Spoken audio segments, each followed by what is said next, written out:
네, 안녕하세요.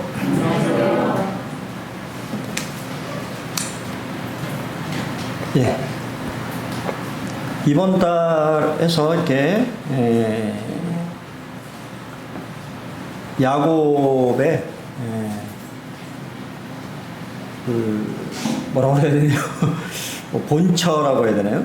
예. 두 사람을 좀 살펴보고 이렇게 좀 넘어가면 좋을 것 같아요.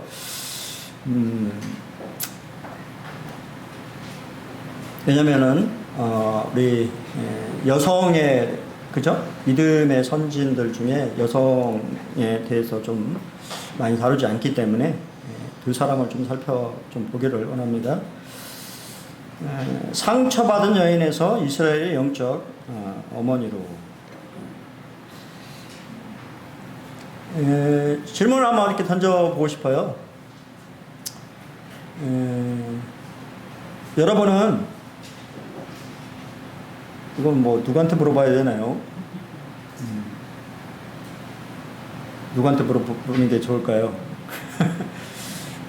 우리 해놀자매님, 남편의 사랑을 원하십니까? 하나님의 사랑을 원하십니까? 너무 극단적인 질문이죠? 둘 다. 둘 다 사랑하고 계신 것 같아요. 그래서 제가 물어봤습니다.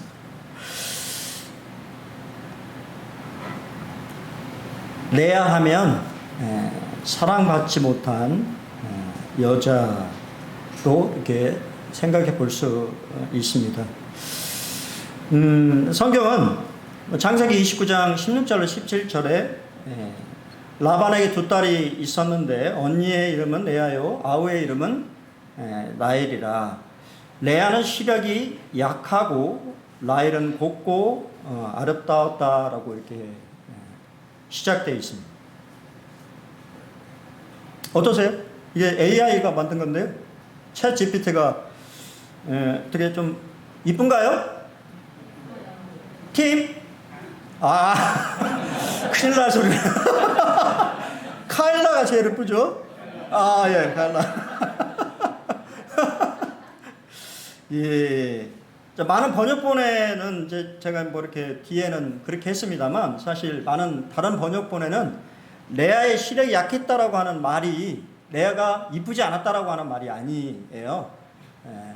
레아의 눈이 조금은 부드러운 눈썹을 가졌다라는 의미로 이렇게 해석이 되어지기도 합니다. 근데 전체적으로 눈매부터 몸매, 외모, 탑 누가요? 라헬. 이렇게 생각하시면 좀 이해하기가 좀 쉬울 것 같습니다. 일반적으로는 이렇게 비교해서 우리 성경도 좀 비교하듯이 외모를 좀 이렇게 비교하듯이 설명을 좀 하고 있어요. 그래서 사실은 이제 한국적 문화의 조금 해석인 것 같아요. 그래서 시력이 약하다 하니까 뭐가 알력이 우리가 일명 말하는 총기가 조금 없는 듯한 느낌으로 사실 우리는 한글은 번역을 이렇게 좀 하고 있어요. 실제 눈은 마음의 창이죠. 우리가 그 사람의 눈을 보면 총기가 좀 있는. 여러분 눈 이렇게 거울 한번 보셨나요? 여러분의 눈에 총기가 있으신가요? 한번 오늘 가서 좀 보시기 바랍니다. 근데 레아는 조금 총기가 좀 부족해 보이고 또 그러다 보니까 좀 미모가 떨어진 듯한 그러다 보니 조금은 매력적이지 못한 외모의 소유자였던 것 같습니다. 근데 라헬은 곱고 아름답다. 근데 그게 단지 외적인 것뿐만 아니라 몸매도 마찬가지로 상당히 이렇게 이제 시각이 좀 다를 수 있죠. 우리나라는 잘못됐어요. 미의 기준이. 여러분 그렇게 생각하신가요? 우리 이제 교회는 그런 게 없는데 요즘 이렇게 한국 여성의 그 좀 이미지는 뭐예요? 뼈 말라 아십니까? 뼈 말라? 모르세요? 뼈가 말라있는, 뼈가 다 드러나야지 좀 미인 듯한. 근데 서구의 미인은 좀 다르죠. 그러니까 좀 달라요. 동양과 서구는 조금 다른. 근데 어떻게 됐든 간에 야곱이 라헬을 봤을 때 첫눈에 반할 정도로 매력적인 여성이었음은 분명합니다. 그래서 야곱은 라헬 한 사람을 얻기 위해서 7년을 수고를 합니다. 그렇죠? 7년간 정말. 근데 성경은 뭐라고 또 이렇게 해석하고 있냐면 너무 사랑하다 보니까 그 7년을 며칠처럼? 수일처럼 여겼다. 참 영적인 또 의미가 있어요. 사랑하면 그 기간이, 그죠? 그렇게 긴 것 같지 않은. 우리 용대 형제님 결혼한 지 몇 년 되셨어요? 어떻게 짧았나요? 길었나요? 너무 짧습니다. 아주 이게 눈치들이 빨라요. 그건 뭐 자매님이 판단하실 것 같고. 어쨌든 간에 그렇게 기대를 해서 이제 결혼할 것이라고 기대를 가지고 그죠? 잔치를 벌이고 혼인 잔치를 벌이고. 그 당시 때는 이제 우리가 지금도 마찬가지지만 이게 중동 지방은 그때 제가 그런 말씀 들었던 거 기억하실지 모르겠습니다만 신부가 보통 뭐를 씁니까? 베일이라고 하는 걸 써요. 얼굴을 보이지 않습니다. 그 베일을 뗄 수 있는 유일한 사람이 누구예요? 남편이에요. 결혼한 남편. 그래서 혹시 이제 그런 영상, 빔을 보셨는지 모르겠지만 그때 말씀드린 것 같은데요. 남편이 막 기대해서 막 두근두근. 왜냐면 한 번도 아내의 얼굴을 본 적이 없어요. 신부의 얼굴을 본 적이 없습니다. 그래서 얼굴이 어떻게 이쁠까 어쩔까 하다가 이렇게 이제 그 빔에는 상당히 아름다운 미모의 여성이 이렇게 자신의 아내가 돼서 너무 기뻐하는 그런 모습을 보게 되는데, 야곱의 결혼은 전혀 정반대 상황이 벌어지게 됩니다. 라반은 야곱을 속이게 되죠. 라헬이 아닌 레아를 신부로 이렇게 들여보내게 됩니다. 그리고 아침에 일어나 보니까 누가 있어요? 라헬이 아닌 레아가 있습니다. 성경은 이렇게 표현하고 있는데 저는 좀 생각해 봤어요. 레아의 마음은 어떨까? 아버지 등살에 밀려서 결혼하는 것도, 그 당시 지금 저희 문화와는 좀 다르니까요. 왜냐하면 그 당시는 부모가 모든 것을 결정하던 시기니까 뭐 그럴 수 있다고 보는데, 남편의 반응은, 첫날 밤을 보낸 남편의 반응이 그렇다고 한다면 내 마음은 얼마나 무너져 내렸을까라고 하는 생각을 개인적으로 해봅니다. 근데 이것은 결국 하나님의 그 안에 또 섭리가 있는 것을 보게 돼요. 그렇죠? 축복권을 속임수로, 그렇죠?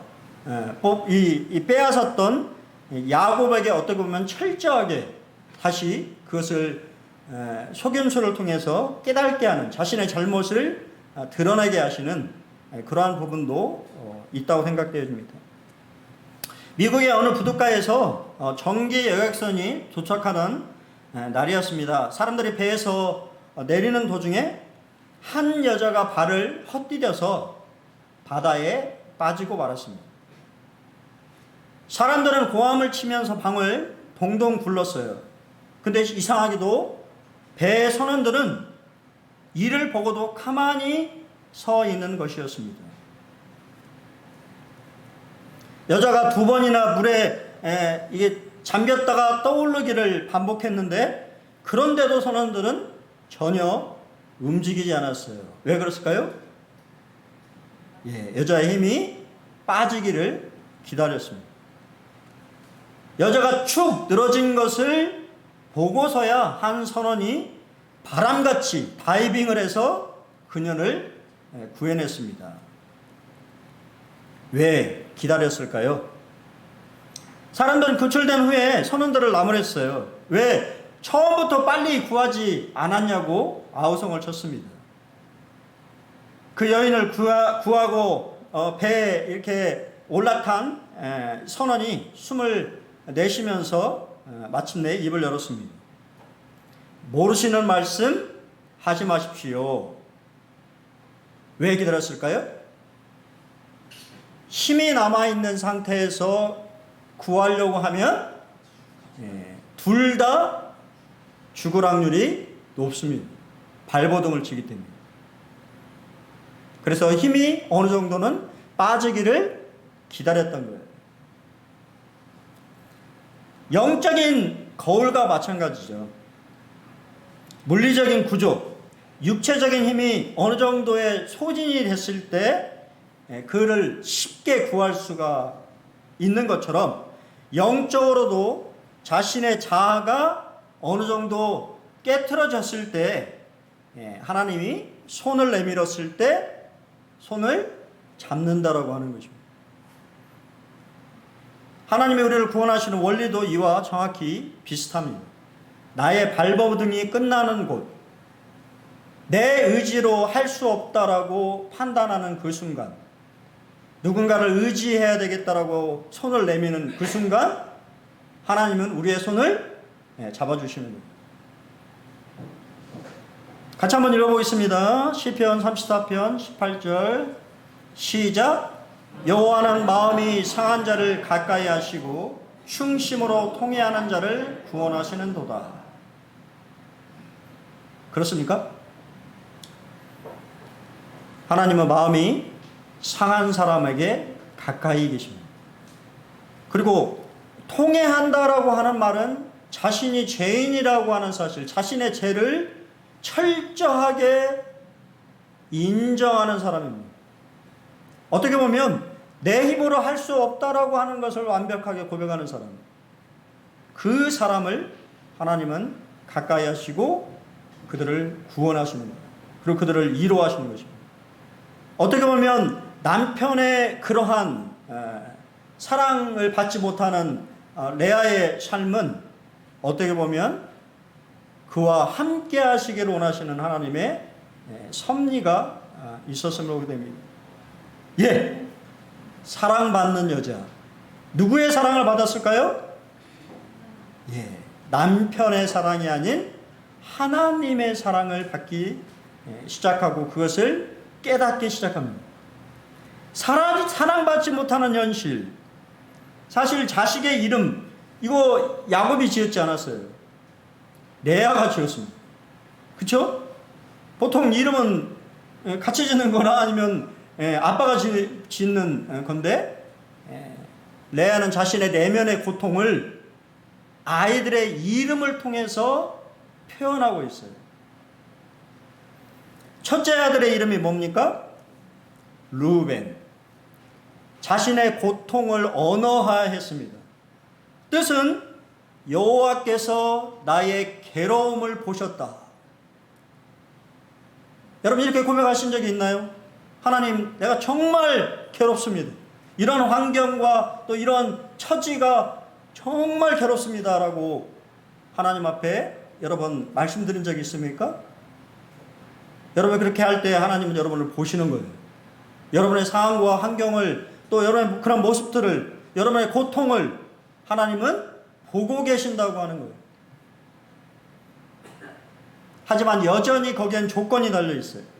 하나님은 나의 고통을 보시는 분이지만 궁극적으로는 누구의 사랑을 갈급합니까? 남편의 사랑을 여전히 갈급해요. 내가 이제 아들을 낳았으니까 내 고통을 하나님이 보셨으니까 내 남편이 나를 좀 봐주겠지. 봐주던가요?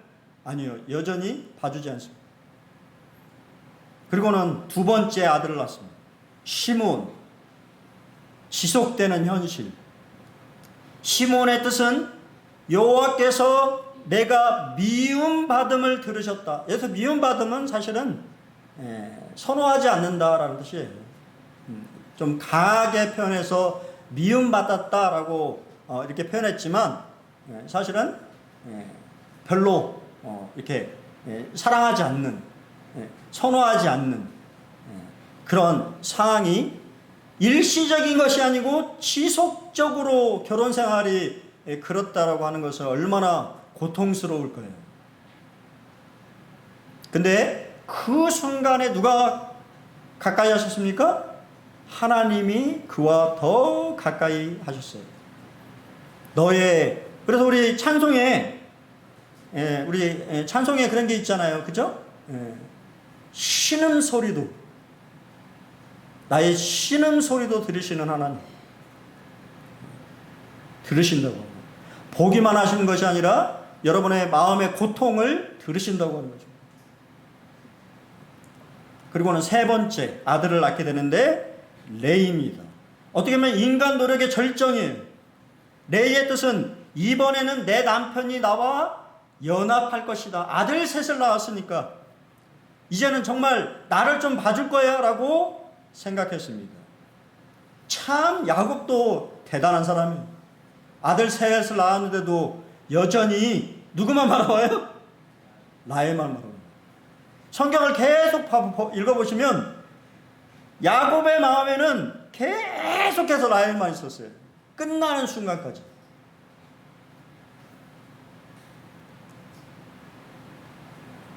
여러분의 신앙은 수단입니까? 사실 레아는 하나님이 수단에 불과했어요. 목적이 아니었어요. 지금 이 순간에도. 아마 여기 계신 많은 분, 저를 포함해서 많은 분들이 하나님이 수단으로 여겨서 사시는 분들이 있을 거예요. 목적이 아니라. 솔직히 얘기해 보십시오. 하나님 여러분의 삶의 목적이십니까? 우리 그렇지 않아요. 그렇게 말할 수 있는 사람이 얼마나 될까요? 나의 모든 삶이 하나님의 삶의 목적과 그분의 뜻과 그분을 인정하면서 살아가는 삶을 살아간다고 고백할 수 있는 사람이 이 자리에 몇 분이나 계시겠습니까? 많은 경우에 사실 하나님이 수단처럼 나에게 도움을 주시고 나에게 함께 하시고 내가 힘들고 어렵고 지칠 때 나를 뭔가 이루하시는 이런 개념으로 생각할 때가 많이 있다고 하는 거예요. 그게 레아의 신앙이었어요. 근데요, 마지막 네 번째 아들 유다를 낳게 되는데 이때부터 그는 신앙이 달라지기 시작합니다. 내가 이제는 여호와를 찬송하리로다. 뭐 그전에는 하나님을 찬송 안 했나요? 그의 존재가 사실 그 자녀를 출산하는 그런 것들이 어떻게 보면 남편 야곱의 사랑에 대한 갈망으로부터 시작되었어요. 근데 그것이 아니라 이제부터는 누구를 보겠다고 하는 거예요? 하나님의 사랑을 느끼기 시작했다고 하는 거예요. 그 모든 고통의 순간에 하나님이 나를 사랑하시고 나에게 베푸시는 은혜를 깨닫게 되고 이제부터는 하나님을 찬송하게 되는 존재의 이 근원 자체가 타인의 사랑의 존재가 아닌 하나님 존재 자체만으로 하나님의 사랑으로 말미암아 그의 심령이 만족함을 얻는 그의 입술에 찬송이 있는 신앙의 전환이 생겼다고 하는 겁니다. 여러분, 이런 패러다임의 전환이 우리의 신앙에 필요하다고 하는 거예요. 조건적인 신앙이 아닌. 우리가 어린아이 같을 때는 여전히 뭐가 있습니까? 조건적인 것을 하죠. 제가 말씀드렸잖아요. 제가 구원받고 고3 때 구원받았는데 공부를 해야 되잖아요. 점수가 오르나요? 안 올라요. 근데 말씀은 보고 싶고 공부는 해야 되고 시험은 봐야 되니까. 제가 한 게 뭔지 아십니까? 제가 말씀드렸잖아요. 배우자 하는 거였어요. 좀 배우자 하면 머릿속에 좀 들어올까봐 아주 미신적인 신앙. 왜냐면 그 누가 알려준 사람이 없으니까 제 그냥 생각에 그렇게 하면 좀 말씀도 좀 암기가 하고 싶은데 막 배우자고. 어떨 때는 이 말씀을 이렇게 묵상해야 되는데, 그런 거 해보셨어요? 로또처럼, 오늘 나에게 무슨 말씀을 주실까? 펴고, 눈에 들어오는 그런 웃긴 얘기 아시잖아요. 딱 폈는데, 가론 유다의 장면, 나가 죽어라! 나가 죽고 자살하라는 말로, 자살하라는 뜻이 아니잖아요. 제가 그랬다고 하는 거예요. 아주 이 기초적인, 초보적인 신앙. 뭔가 나에게 좋은 일이 생기고, 무엇인가 나에게 일이 생기면. 제가 그래서 말씀드렸잖아요. 행복하게 바라지.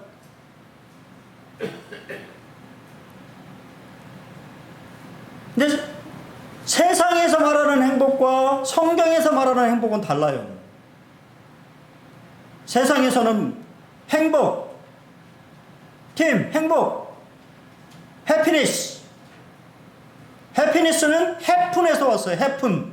내 삶에서 무엇인가 일이 생겨서, 좋은 일이 생겨서 나에게 무엇인가 기분 좋게 하고 나를 만족해 하는 무엇인가가 생기면 행복한다고 생각하는 거예요. 우리 기건우 형제, 자매를 얻는 그 일이 행복한 일이죠.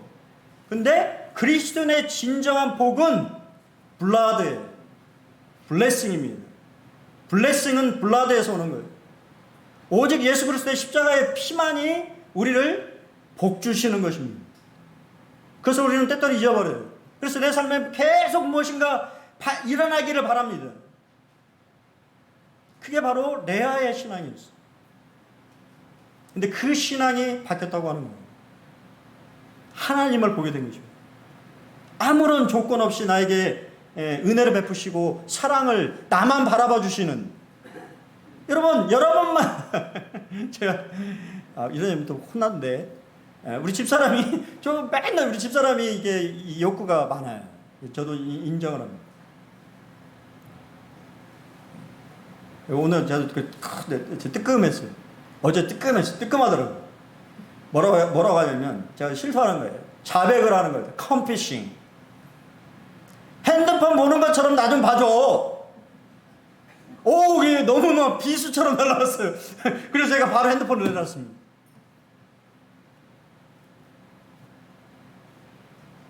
그런 거죠.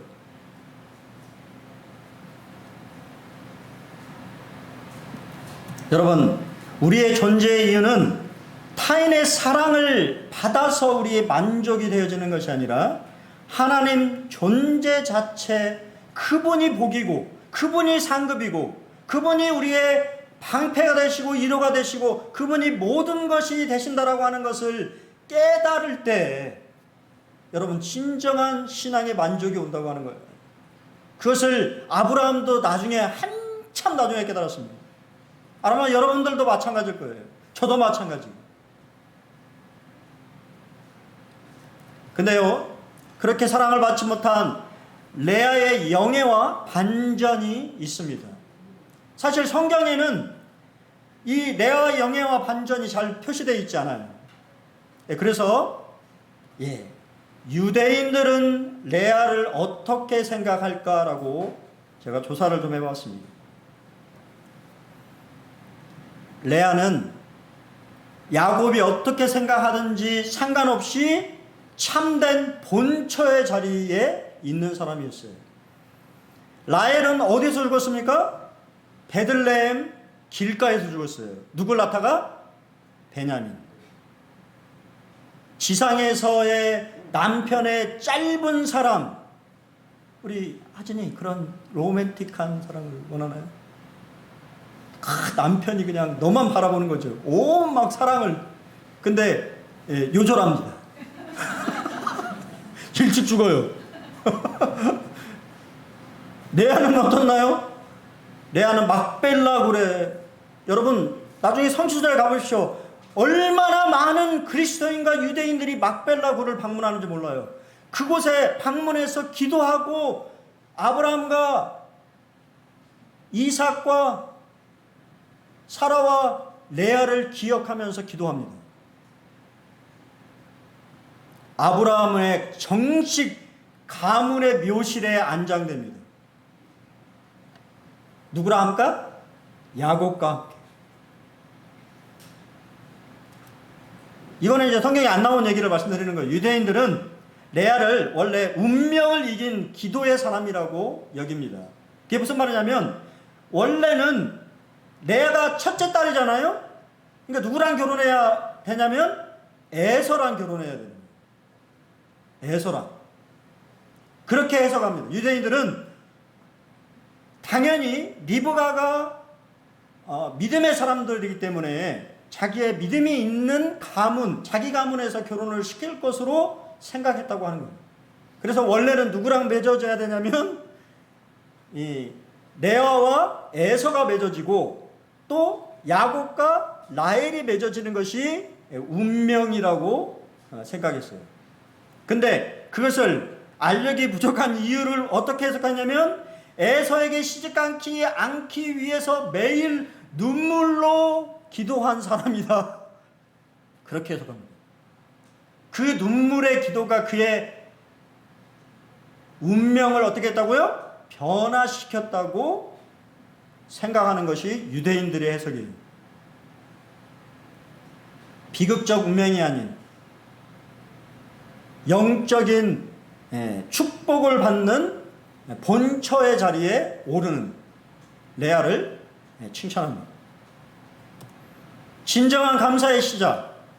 유대인의 미드라시에 보면 우주 창조일에 자신의 처지를 넘어서 하나님께 순수한 찬양과 감사를 드린 유일한 인물이 누구라고요? 레아라고 유대인들은 평가합니다. 그래서 유다라고 하는 말이 찬송이라는 뜻이지만 유다의 뜻이 예후디, 주, 유대인이라고 하는 뜻이에요. 유대인의 명칭과 정체성은 바로 레아의 순수한 감사와 찬양으로부터 되어졌다라고 생각해서 그만큼 영적인 어머니로 추앙하는 것입니다. 또한 라헬과 레아는 빙산의 일각이라고 하는 거예요. 보이지 않는. 레아는 실제 외적으로는 아름다워 보이지만 그 아름답게 보이는 세상은 일시적인 것이요, 보이지 않는 감춰져 있는 영적인 세계, 우리가 별로 관심 가지 않고 매력적이게 보이지 않는 그 세계가 더 어쩌다는 거예요? 가치 있는 세계라고 하는 것을 보여주는 것이 레아의 삶이라고 하는 것이다 라고 유대인은 해석합니다. 그래서 결국은 최후의 승자가 누구냐면 라헬이 아닌, 실제 쓸쓸하게 어떻게 보면 노상에서 요절해버린 나의 삶이 아닌, 조상들의 묘지에 함께 남편과 안장된 레아의 삶이야말로 진정한 승리자의 삶이라고 생각하는 것이 유대인들이 생각하는 레아의 삶입니다. 그렇다면 우리에게 주는 교훈은 무엇일까요? 레아의 삶이 남긴 세 가지 교훈을 생각해 볼 수 있습니다. 첫 번째는 결혼의 현실, 두 번째는 절망 속에 은혜가 함께했다고 하는 것과 또 그 가운데 하나님의 섭리와 불안한 잠이 있었지만 여전히 그 가운데 하나님의 섭리가 작용하고 있었다라고 하는 사실이에요. 여러분, 우리 기원의 형제는 기도로 우리 자매 김민영 자매를 선택했기 때문에 이거 이렇게 선택을 잘하신 거예요. 그렇죠? 평생 잘하는 선생님죠? 말이 흐르네. 예, 결혼은 신중한 선택이 필요하다고 하는 거예요. 세상적인 기준을 가지고 선택하게 되면 한과 고통을 낳게 된다고 하는 것입니다. 조건만 따르는 만남은 결국은 비극을 초래합니다. 저는 그런 커플을 많이 봤어요. 어떤 형제님은 상당히 조건이 좋았습니다. 제 청년 때 미국계 은행을 다녔어요. 연봉이 엄청나게 많이 이렇게. 근데 그러다 보니까 자신이 이제 좀 괜찮다고 생각했는지 어땠는지 자매를 이렇게 보기 시작했어요. 조건으로. 첫 번째 조건은 당연히 외모겠죠. 또 두 번째 거는 뭐 이렇게, 그러니까 그게 안 믿는 사람이 아니라 믿는 사람인데, 믿는 사람도 여전히 조건을 가지고 여러 번 만났는데 다 이렇게 노했어요. 그래서 결국은 어떤 자매를 만났어요. 죄송한 얘기지만 그 딸이 장로님 따님이었어요. 제가 보기에도 상당히 아름답고 조건도 좋았습니다. 잘 살았을까요? 어떻게 생각하십니까? 교회 안 나와요.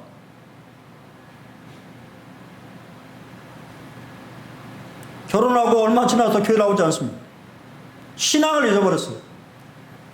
뭐 그분들이 어떻게 사는지는 잘 모르겠습니다만 결국은 가장 중요한 신앙을 놓아버렸습니다. 뭐가 남죠?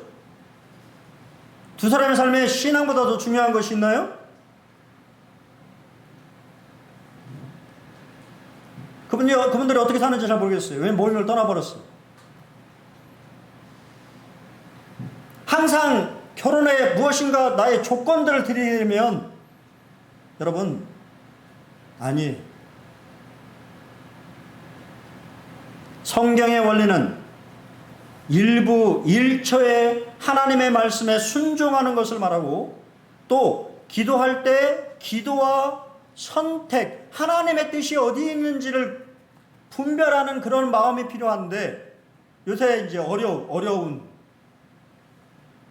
정말 어려워요. 제가 전화할 때마다 다 하는 소리가 너무 어렵대. 특히 요즘에 윗지방은 괜찮아요. 윗지방 아시죠? 동탄까지, 요즘 동탄까지 내려와가지고 동탄까지는 괜찮다고 하더라고요.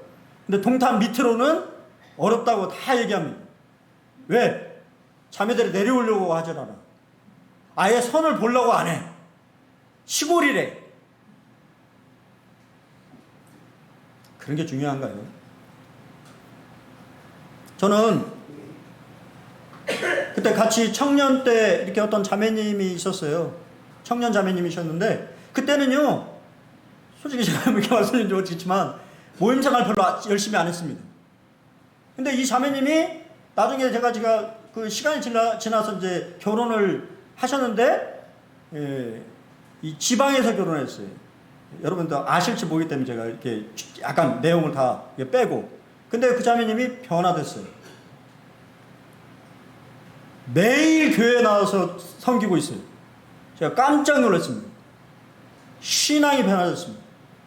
얼굴이 변화됐어요. 세상 것을 쫓던 그 젊은 자매가 하나님의 말씀에 순종해서 어떤 그냥 믿음의 형제를 만났을 때 그의 삶이 변화됐어요. 그의 신앙이 변화됐습니다. 그리고 지금도 제가 만날 때마다 그 자매는 일하고 있어요. 부엌에서. 왜? 제가 청년 때 그 자매가 부엌에서 일한 모습을 한 번도 본 적이 없습니다. 근데 지금은요, 매일 가면, 그러니까 매번 갈 때마다 주방에 계셔요. 신앙이 얼마나 성숙했는지 모르겠어요.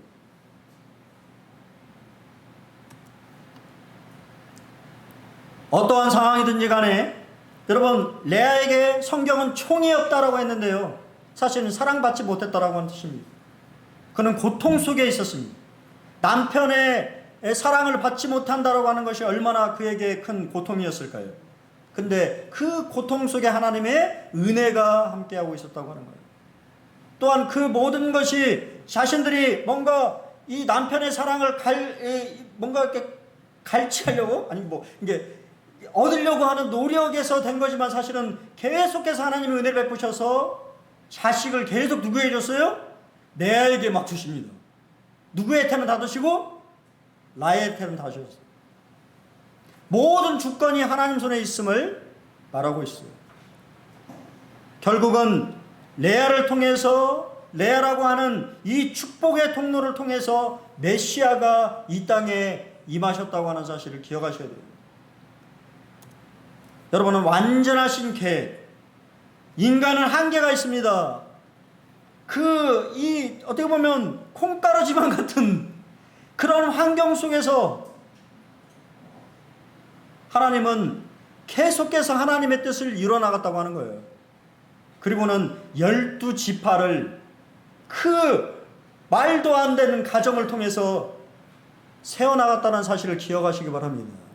여러분 같은 불완전한 사람들을 통해서 하나님은 역사하시기를 원하신다고 하는 거예요. 완전한 사람을 찾으시는 게 아니에요. 불완전한 것을 알고 내가 연약한 자인 것을 알고 하나님 앞에 나와 고백하는 그 사람을 하나님은 들어 사용하시는 것입니다. 왜냐하면 그래야 온전히 하나님의 영광이 드러나기 때문입니다. 내가 무엇인가 한 것이 있다면 나는 자랑할 것이 있겠지요. 하지만 내가 무엇인가 하나님 앞에서 한 것이 없기 때문에 하나님만 자랑하게 되는 것입니다. 사랑받지 못한 여자로 시작하여서 하나님의 은혜로 이스라엘의 영적 어머니가 된 사람이 레아입니다. 여러분, 레아가 창세기 말고 또 기록된 성경이 있어요. 혹시 아십니까?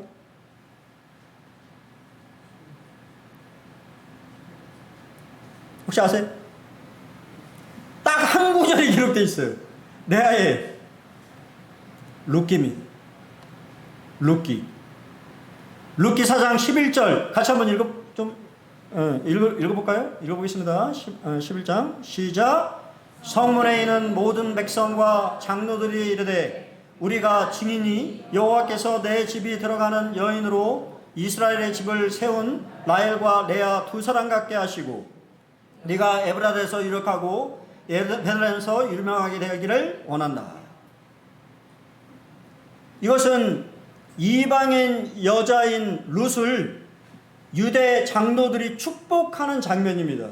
축복하면서 누구를 언급했냐면 라헬과 레아를 언급합니다. 근데 여기 보면 왜 라헬을 먼저 언급했을까요? 그렇게 생각해 볼 수 있잖아요. 왜?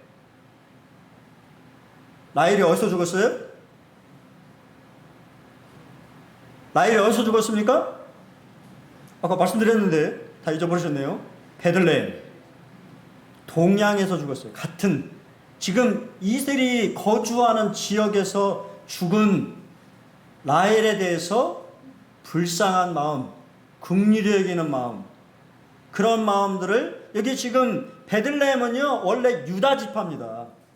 레아의 지파에 속하지만 그 라헬이 그 지파 베들레헴 길가에서 죽었다고 하는 사실을 그 사람들이 마음속에 기억하고 있다고 하는 거예요. 그래서 라헬을 먼저 언급한 것으로 보여요. 그리고 나중에 레아를 언급하는데 이 두 사람을 뭐라고 평가합니까?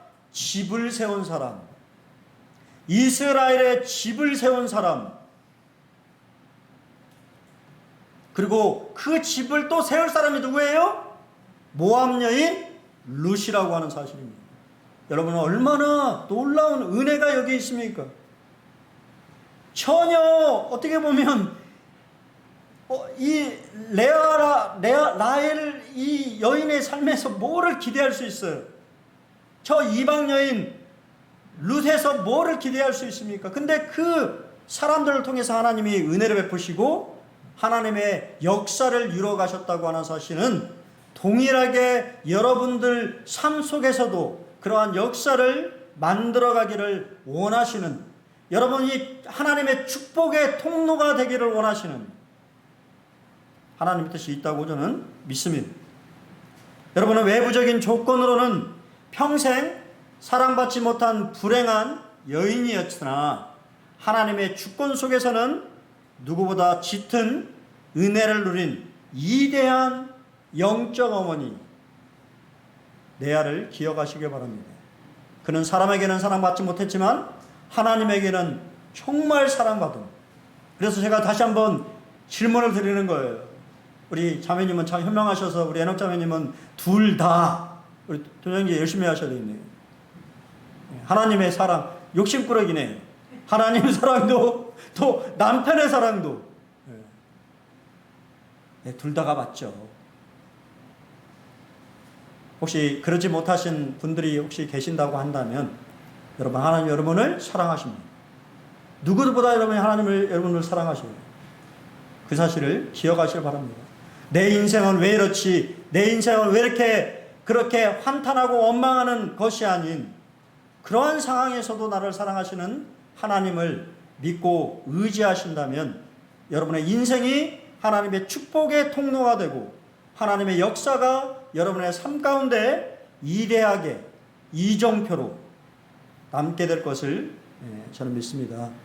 무더운 여름 건강 조심하시고 우리 하나님의 사랑을 한 주도 이렇게 느끼시면서 살아가시는 한 주 되시기를 기도하겠습니다. 감사합니다.